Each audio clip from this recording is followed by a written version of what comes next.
Assalamualaikum, salam sejahtera. Terima kasih kerana telah memilih channel ini. Jangan lupa tekan butang like, komen, subscribe dan share untuk Netizen menjeling Najib kerana dakwaan beliau takut kepada Rosmah.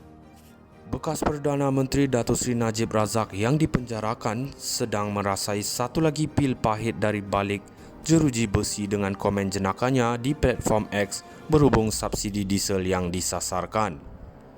Beliau menyiarkan video bertarikh 2017 yang menunjukkan Menteri Ekonomi Rafizi Ramli ketika itu dalam pembangkang berkempen menentang rancangan untuk menghapuskan subsidi semasa Najib masih Perdana Menteri.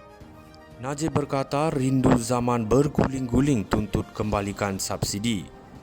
Mungkin Najib tidak menjangkakan tindak balas itu berlaku sejak dia menyiarkan video itu semalam daripada penyokong pro-PHD platform X yang meminta beliau berguling-guling di jalanan sebagai protes terhadap penghapusan subsidi diesel kepada mereka yang memberitahu beliau bahawa beliau berada dalam penjara dan sepatutnya pergi makan Maggi sebaliknya.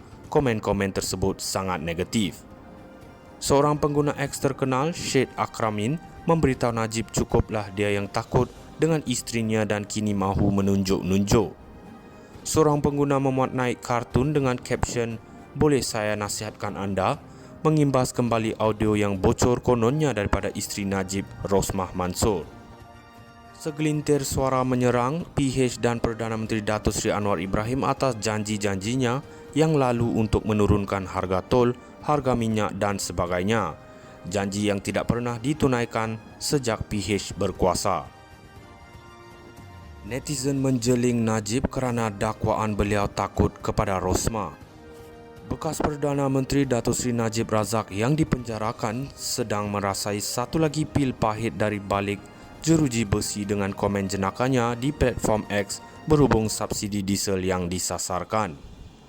Beliau menyiarkan video bertarikh 2017 yang menunjukkan Menteri Ekonomi Rafizi Ramli ketika itu dalam pembangkang berkempen menentang rancangan untuk menghapuskan subsidi semasa Najib masih Perdana Menteri.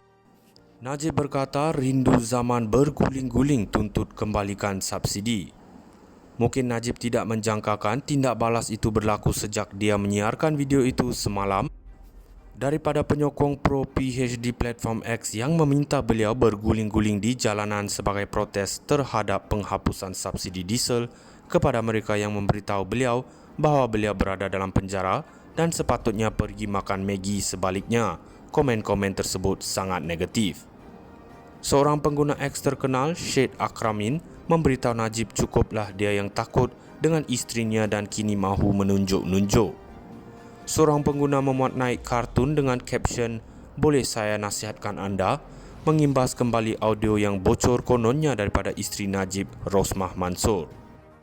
Segelintir suara menyerang PH dan Perdana Menteri Datuk Seri Anwar Ibrahim atas janji-janjinya yang lalu untuk menurunkan harga tol, harga minyak dan sebagainya. Janji yang tidak pernah ditunaikan sejak PH berkuasa. Netizen menjeling Najib kerana dakwaan beliau takut kepada Rosmah. Bekas Perdana Menteri Datuk Seri Najib Razak yang dipenjarakan sedang merasai satu lagi pil pahit dari balik jeruji besi dengan komen jenakanya di platform X berhubung subsidi diesel yang disasarkan. Beliau menyiarkan video bertarikh 2017 yang menunjukkan Menteri Ekonomi Rafizi Ramli ketika itu dalam pembangkang berkempen menentang rancangan untuk menghapuskan subsidi semasa Najib masih Perdana Menteri. Najib berkata rindu zaman berguling-guling tuntut kembalikan subsidi. Mungkin Najib tidak menjangkakan tindak balas itu berlaku sejak dia menyiarkan video itu semalam daripada penyokong pro-PHD platform X yang meminta beliau berguling-guling di jalanan sebagai protes terhadap penghapusan subsidi diesel kepada mereka yang memberitahu beliau bahawa beliau berada dalam penjara dan sepatutnya pergi makan Maggi sebaliknya. Komen-komen tersebut sangat negatif. Seorang pengguna X terkenal, Syed Akramin, memberitahu Najib cukuplah dia yang takut dengan isterinya dan kini mahu menunjuk-nunjuk.